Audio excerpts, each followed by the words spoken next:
संयमित भएर सम्हालिएर सबैलाई सम्मान गर्दै नमात्तिकन नआत्तिकन हामी काम अगाडि बढाउँछौँ। अलिक बढी नै भएको थियो, देशमा अलिक बढी अत्याचार भइरहेको थियो, जनताले त्यसलाई हेरिरहेका थिए।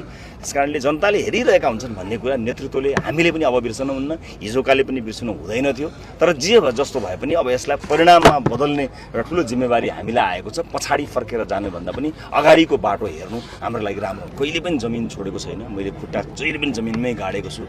नागरिकसँग सधैँ संवादमा छु। नागरिकसँग सधैँ संवादमा भएको नाताले नै नागरिकहरू के सोचिरहेका छन् भन्ने कुराको अलिकति बढी भ्यू पाइने हो। त्यो किसिमका आवेग उत्तेजनामा नभइकन अत्यन्त संयमित भएर ध्यानपूर्वक मुलुकका जिम्मेवारीहरूलाई सम्हाल्नको निमित्त पहिलेदेखि नै तत्पर र तयारै थियौँ। अब अझ बढी तयार हुन्छु। त्यसैले कसैलाई पनि म यहीँबाट अनुरोध गर्न चाहन्छु कि शान्त तरिकाले सही ढङ्गले यसलाई अगाडि हामी लिएर जान्छौँ। जिम्मेवारी ठुलो जिम्मेवारी आएको छ, हामी यसलाई निभाउँछौँ। 84 कुर्नुपर्छ भन्ने एउटा सन्देश थियो। तपाईँले 82 मै सुनामी ल्याइदिनु भयो।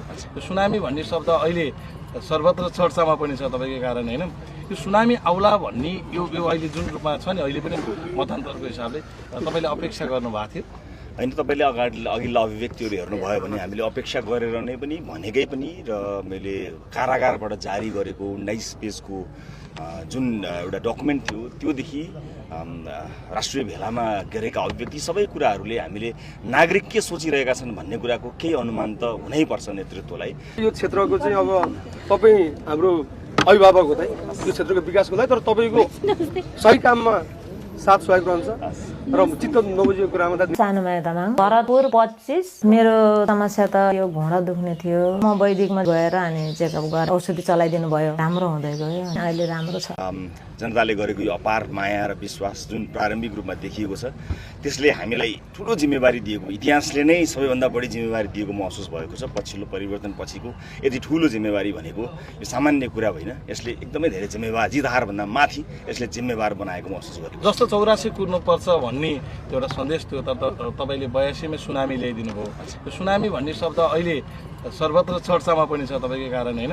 यो सुनामी आउला भन्ने यो अहिले जुन रूपमा छ नि, अहिले पनि मतान्तरको हिसाबले तपाईँले अपेक्षा गर्नुभएको थियो होइन। तपाईँले अघिल्ला अभिव्यक्तिहरू हेर्नुभयो भने हामीले अपेक्षा गरेर नै पनि भनेकै पनि र मैले कारागारबाट जारी गरेको 19 पेजको जुन एउटा डकुमेन्ट थियो त्योदेखि राष्ट्रिय भेलामा गरेका अभिव्यक्ति सबै कुराहरूले हामीले नागरिक के सोचिरहेका छन् भन्ने कुराको केही अनुमान त हुनैपर्छ नेतृत्वलाई।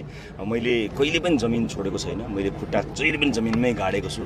नागरिकसँग सधैँ संवादमा छु। नागरिकसँग सधैँ संवादमा भएको नाताले नै नागरिकहरू के सोचिरहेका छन् भन्ने कुराको अलिकति बढी भ्यू पाइने हो। त्यसकारणले जनतासँग सधैँ जोडिएको हुनाले जनभावनालाई बुझेर नै मैले आफ्ना अभिव्यक्तिहरू अलिकति चर्को हुन सक्लान् थियो। तर ती अभिव्यक्तिहरूमा तपाईँले हेर्नुभयो भने अहिले जनता के चाहिरहेका छन् भन्ने कुराको काहीँ न काहीँ कतै न कतै सङ्केत गरेको तपाईँहरूले पाउनुहुनेछ। यही नै थियो, हामीलाई थाहा थियो कि अलिक बढी नै भएको थियो, देशमा अलिक बढी अत्याचार भइरहेको थियो, जनताले त्यसलाई हेरिरहेका थिए। त्यसकारणले जनताले हेरिरहेका हुन्छन् भन्ने कुरा नेतृत्वले हामीले पनि अब बिर्सनुहुन्न, हिजोकाले पनि बिर्सनु हुँदैन थियो। तर जे जस्तो भए पनि अब यसलाई परिणाममा बदल्ने एउटा ठुलो जिम्मेवारी हामीलाई आएको छ। पछाडि फर्केर जानुभन्दा पनि अगाडिको बाटो हेर्नु हाम्रो लागि राम्रो हुन्छ। मानिज्यू त्यति सहज त छैन नि। राष्ट्रपालले जति बहुमत ल्यायो होइन, जति मतदाताहरूले हामी प्रतिक्रिया लिँदाखेरि मत सधैँ खबरदारी राखेका छौँ त्यो मतपेटिकामा भनेका छन् मतदाताहरूले।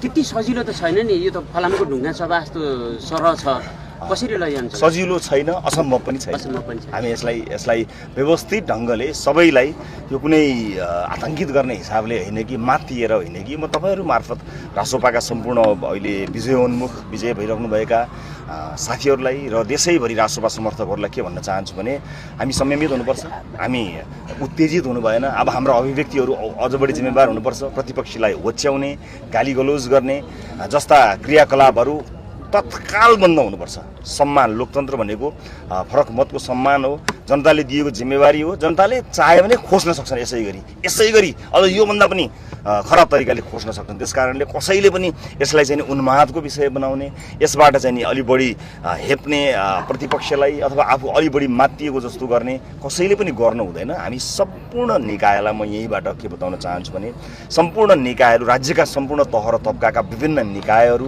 अन्तर्राष्ट्रिय समुदाय, म सबैलाई के आश्वस्त गराउन चाहन्छु भने रासोपा जिम्मेवार छ। विगतमा भएका कमी कमजोरीहरूलाई पनि त्यसलाई एउटा अध्ययनको विषय बनाएर अलिकति परिपक्व ढङ्गले मुलुकलाई अगाडि लिएर जान्छ। निर्धक्क हुनुहोला, मुलुक सुरक्षित हातमा छ भन्ने कुरा म विश्व समुदायलाई यहीँबाट आश्वस्त गराउन चाहन्छु। हामी किसिमका आवेग उत्तेजनामा नभइकन अत्यन्त संयमित भएर ध्यानपूर्वक मुलुकका जिम्मेवारीहरूलाई सम्हाल्नको निमित्त पहिलेदेखि नै तत्पर र तयारै थियौँ, अब अझ बढी तयार हुन्छौँ। त्यसैले कसैलाई पनि म यहीँबाट अनुरोध गर्न चाहन्छु कि शान्त तरिकाले सही ढङ्गले यसलाई अगाडि हामी लिएर जान्छौँ। जिम्मेवारी ठुलो जिम्मेवारी आएको छ, हामी यसलाई निभाउँछौँ। सरकारी रकम फिर्ताका कुराहरू पनि जे तपाईँले बोल्नु भएको थियो, अनि युवाहरूलाई स्वदेश फर्काउने त्यो अभियान चाहिँ अब बहुमत पाइसकेपछि तपाईँले त्यो खालको चाहिँ लागू गर्नु छ, 100 दिनमै पुरा हुन्छ कि हुँदैन? मेन कुरा यो पनि छ। रासुपाले आफ्नो वाचापत्र लेखेर बताएको छ, भनेर बताएको छ। वाचापत्रमा भएका कुराहरू त्यही वाचा हेरेर जनताले भोट दिएका हुन् नि त, होइन? भनेपछि वाचा त पुरा गर्ने हाम्रो दायित्व पुरा हुन्छ, 100 दिनमा पुरा हुन्छ, ढुक्क हुनुहोस् भन्न चाहन्छु। सबैभन्दा एउटा त्यसमा अब छलफल हुन बाँकी नै छ। हामीले के भनेका छौँ भने हामीले जे कुराहरू वाचापत्र मार्फत भनेका छौँ, जे कुराहरू आम नागरिकलाई भोट माग्न जाँदा जनताले सोधेका भनेका छौँ, त्यो सबै चिजहरू पुरा गर्न सुरु हुन्छ। हामी त्यसलाई प्रतिबद्धताका साथ अगाडि यो एउटा दुईवटा तपाईँहरूलाई एउटा कुरा भन्न इन्ट्रेस्ट लाग्यो होला, अर्कोलाई अर्को भन्न इन्ट्रेस्ट लाग्यो होला। तपाईँहरूले आफ्ना इन्ट्रेस्ट भन्दा पनि हामीले नागरिकका सबै विषयहरू, कसैलाई कुनै विषयमा चाहिँ फोकस गर्न मन लागेको हुनसक्छ, हामीले सम्पूर्ण समग्र विकासका योजना र एजेन्डाहरू, सुशासनका एजेन्डाहरू नागरिक सामु राखेको हुनाले ती सबै चिज पुरा गर्न नै हाम्रो विभिन्न दलहरूले चाहिँ बहुमत पाए। अहिले तपाईँहरूले चाहिँ 2/3 लगभग पाउनु भएको छ, होइन? राज्यको पुनर्संरचना र विभिन्न संस्थाहरूको रिफर्म नगरिकन रिजल्ट दिन सकिन्न भनेर विगतका इतिहासहरूले देखाएको छ। त्यसमा के सोच्नु भएको छ? अब एउटा कुरा के भने अहिले भन्ने बेला छैन, गर्ने बेला छ। हामीलाई नागरिकका अपेक्षाहरू बारेमा जानकारी छ। तिनै अपेक्षाहरूलाई हामीले सङ्कलन गरेर नागरिकसँग हामीले बाचा गरेका छौँ र यसपटक त हामीले नागरिकसँग चाहिँ करार गरेका छौँ। त्यस कारणले तिनै कुराहरू पुरा गर्ने हाम्रो उद्देश्य रहन्छ। संयमित भएर सम्हालिएर सबैलाई सम्मान गर्दै नमात्तिकन नआत्तिकन हामी काम अगाडि बढाउँछौँ। सबैलाई निर्धक्क हुन, निश्चिन्त हुन। हजुरले प्रमुख प्रतिपक्ष अब छैन भन्नुभएको थियो, जुन रूपमा तपाईँले एउटा प्रश्न चाहिँ मतलब जनतासँग भोट माग्दै गर्दा भन्नुभएको छ, कसैले पनि प्रमुख प्रतिपक्ष नराख्ने भन्नुभएको थियो। आज जनताले त्यही अनुसार मत दिएको छ। अब प्रमुख प्रतिपक्षका नेताहरू पनि छैनन् र प्रमुख प्रतिपक्ष देखिनन्। अब के हुन्छ? जनताले त्यो अनुसार तपाईँलाई दिएको मत अनुसार जनताले सुख पाउन सक्छन् त्यसमा? अब यस्तो जहिले पनि प्रतिपक्षमा नागरिकको भूमिका रहन्छ, मिडियाको भूमिका रहन्छ, नागरिक समाजको भूमिका रहन्छ। राजनीतिक दल पनि प्रतिपक्षमा छन्, नभएका होइन। सङ्ख्या अब हेरौँ, फाइनल आउनु बाँकी नै छ। यसको अर्थ के भने दलका रूपमा, नेताका रूपमा कोही प्रतिपक्ष नहुँदैमा समाज प्रतिपक्ष हुँदैन भन्ने होइन। हाम्रो जति ठुलो प्रतिपक्ष त को छ अहिले?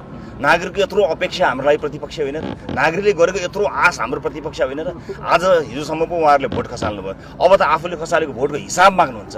त्यो हिसाब माग्ने चेतनशील जनता हाम्रो प्रतिपक्ष हो। हामी त्यो प्रतिपक्षको सम्मान पनि गर्छौँ र त्यो प्रतिपक्षलाई चाहिँ चित्त बुझ्ने गरी काम गर्ने हामीले योजना बनाउँछौँ।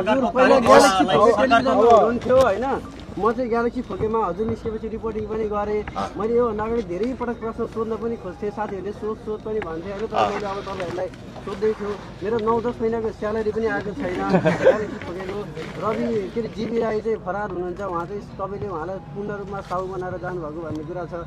हाम्रो जुन स्यालेरी आउँछ कि आउँदैन, हामी जस्तो श्रमजीवी पत्रकारहरूले अब त्यो तलब पाउँछौँ कि पाउँदैन? रविजी योभन्दा अगाडि मैले पटक हजुरलाई सोध्न, म ग्यालेक्सीमा हुँदा तपाईँले भन्नुभएको भए म हुँदा त महिनामा समयमै तलब थिएँ, मैले छोडेपछि पनि पाउनुपर्छ। तपाईँले मात्र होइन, सबैले, श्रमजीवीहरू सबैले आफ्नो स्यालेरी पाउनुपर्ने हुन्छ। त्यो त तपाईँको अधिकारको कुरा हो।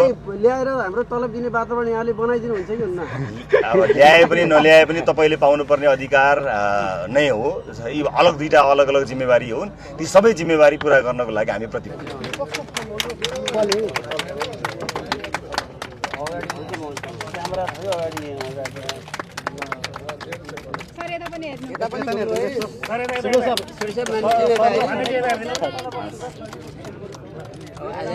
सबैको क्यामेरालाई बसेर गर, बसेरै बसेर गरौँ न। हामी बस्छौँ त सबै बस्छौँ।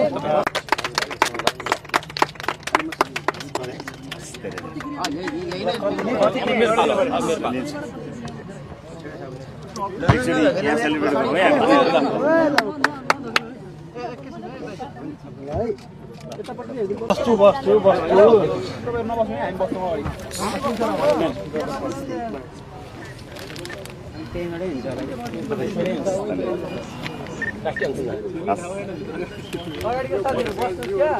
बसेर प्रक्रिया हामीलाई एकछिन बधाई चल्दैछ राखिदिनुहोस् साथीहरू बधाई राख्नु पर्ने एकछिन केटाहरूले माथिबाट चाँडा क्यामेरा टुँडा नबोलाउँ न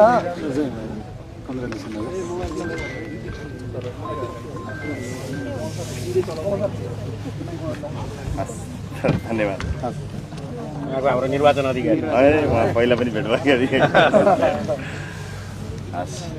अब बसेरै गरौँ एक सेकेन्ड है दाइ उहाँ एमालेबाट छ ए ल